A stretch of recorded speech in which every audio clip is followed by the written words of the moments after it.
फितरतें सब इंसानी थीं, फितरती ही था वो रब। खून ए खुद से सनी तलवारें थीं, खेले हुकूमत था सब।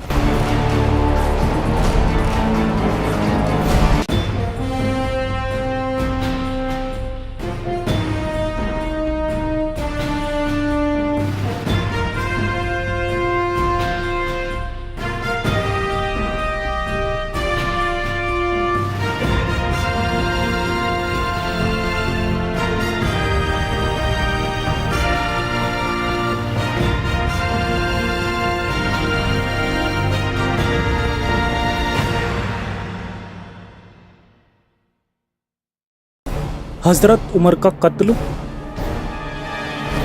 और हज़रत उस्मान का दौर ए खिलाफत।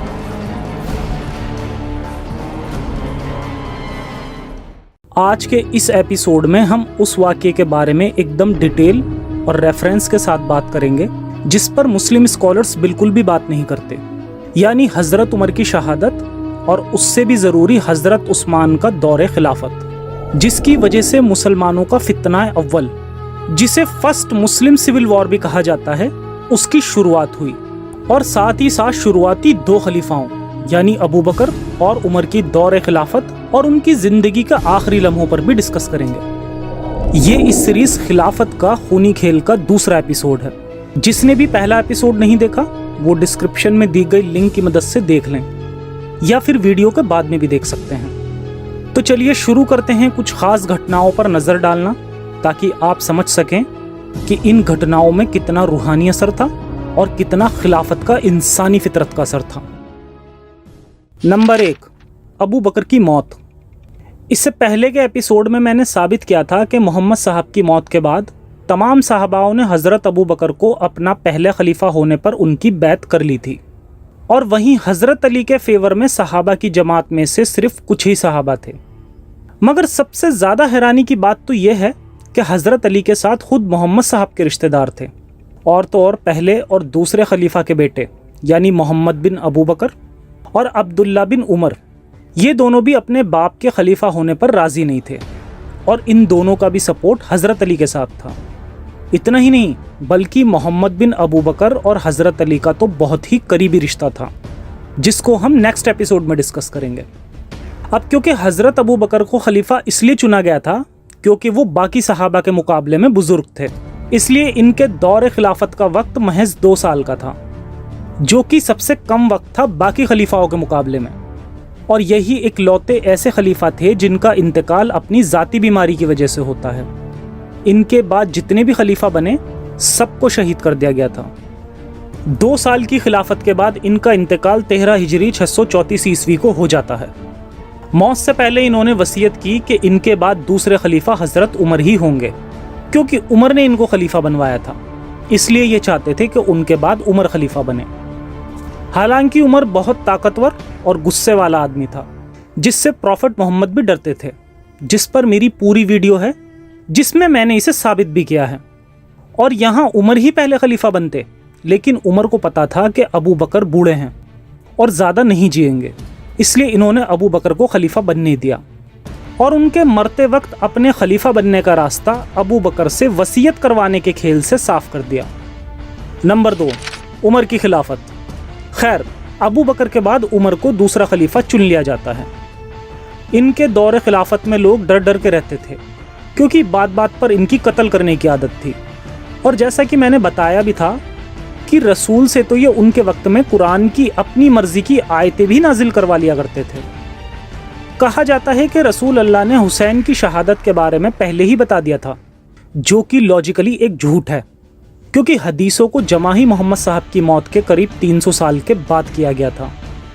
तब तो करबला का वाक़या हुए भी काफ़ी टाइम बीत गया था। इस तरह की हदीस एक्यूरेट तब मानी जाती जब इसे किसी इवेंट से पहले ही लिख लिया जाता, और वैसे भी रसूल की कितनी ही प्रोफेसीज आज के वक्त में गलत साबित हो गई हैं, जिस पर मैं फिर कभी बात करूँगा। खैर, हज़रत उमर के दौरे खिलाफत की एक अजीब हदीस हमें मिलती है, जिसमें पता चलता है कि उस वक्त के यहूदी और ईसाई मोहम्मद साहब से अच्छी प्रोफेसीज कर दिया करते थे। प्रोफेसीज मतलब कि वो भविष्यवाणियाँ जो कि किसी पैगंबर ने की हों, عمر کے بعد کے خلیفاؤں کے بارے میں انہوں نے پہلے ہی بتا دیا تھا، اور وہ بھی بائبل سے۔ عمر نے ایک پادری کو بلوایا اور اس سے کہا، تورات میں تم مجھے کس طرح پاتے ہو؟ اس نے کہا، مضبوط اور امانت دار۔ پھر عمر نے کہا، میرے بعد آنے والے خلیفہ کو کس طرح دیکھتے ہو؟ اس نے کہا، میں اسے نیک خلیفہ پاتا ہوں سوائے اس بات کے کہ وہ اپنے سگے رشتہ داروں کو اونچے اونچے عہدوں پر بٹھا دے گا۔ اس پر عمر نے 3 بار کہا، اللہ عثمان پر رحم کرے۔ پھر عمر نے کہا، اس کے بعد والوں کو کس طرح پاتے ہو؟ تو وہ بولا کہ اس کی خلافت فتنے کے دور میں ہوگی۔ کتنے تعجب کی بات ہے کہ ایک پادری نے توریت میں سے حضرت عثمان اور حضرت علی کی خلافت کے بارے میں ایک دم صحیح جانکاری دے دی۔ حضرت عمر کا قتل۔ حضرت عمر کے پاس مغیرہ بن شعبہ کا غلام ابو لولو فیروز آیا اور اپنے مالک کی شکایت کی کہ وہ ہر روز میری کمائی کا ایک بڑا حصہ مجھ سے لیتا ہے۔ عمر نے پوچھا، تم کیا کام کرتے ہو؟ اس نے جواب دیا، میں بڑھئی، مستری اور لوہار کا کام کرتا ہوں۔ اس پر عمر نے کہا، تمہارے کام کو دیکھ کر یہ رقم بہت بڑی نہیں لگتی؟ ابو لولو عمر کے اس جواب سے خوش نہ ہوا اور وہاں سے جانے لگا۔ عمر نے اس سے پوچھا کہ کیا تم میرے لیے ایک چکی بنا سکتے ہو؟ تو اس نے جواب دیا، اگر آپ زندہ رہے تو میں آپ کے لیے چکی بنا دوں گا۔ اس پر عمر نے خود سے کہا کہ ابو لولو مجھے موت کی دھمکی دے کر گیا ہے۔ ایک روز حضرت عمر جب صبح کے وقت فجر کی نماز پڑھانے کے لیے گئے، انہوں نے جماعت کو درست کروایا اور نماز شروع کر دی۔ ابو لولو مسجد میں پہلے سے چھپا ہوا تھا اور عمر کے آنے کا انتظار کر رہا تھا۔ جب اس نے نماز کی حالت میں عمر کو پایا تو عمر تک پہنچنے کے لیے اس نے جماعت میں سے کئی نمازیوں کو زخمی کرا، جس میں سے کتنے ہی شہید بھی ہو گئے تھے، اور پھر حضرت عمر پر اس خنجر سے 6 بار وار کیا، جس کو اس نے زہر کے اندر 2 سے 3 دنوں تک ڈبو کر رکھا تھا۔ پھر عمر پر حملہ کرنے کے بعد جب یہ وہاں سے بھاگا تب ابو لولو کو پکڑ لیا گیا اور پھر اس نے خودکشی بھی کر لی۔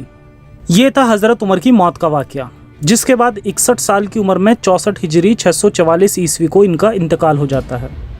جب عبداللہ بن عمر کو پتہ چلا کہ ان کے والد کو شہید کر دیا گیا ہے، تب انہوں نے تلوار اٹھائی اور مدینہ کے کتنے ہی لوگوں کو مار دیا، صرف شک کی بنیاد پر۔ حالانکہ جو اصل قاتل تھا اسے اسی وقت مار دیا گیا تھا، یا کچھ روایتوں کے مطابق اس نے خودکشی بھی کر لی، پھر بھی اس نے مدینہ کے لوگوں کو مارنا شروع کر دیا۔ صحابہ نے جب اس کو پکڑا تب انہیں چاہیے تھا کہ وہ اسلامک شریعہ کے حساب سے عبداللہ بن عمر کو بھی سزا دیتے، مگر انہوں نے صرف اسے گھر میں قید کر دیا، اور جب حضرت عثمان کی خلافت آئی تب اسے رہا کر دیا گیا۔ مسلمانوں کا کہنا ہے کہ حضرت عمر کا قاتل ابو لولو فیروز مسلمان نہیں تھا، بلکہ آتش پرست تھا، یعنی مجوسی جو آگ کی پوجا کرتے ہیں۔ مگر سوال یہ ہے کہ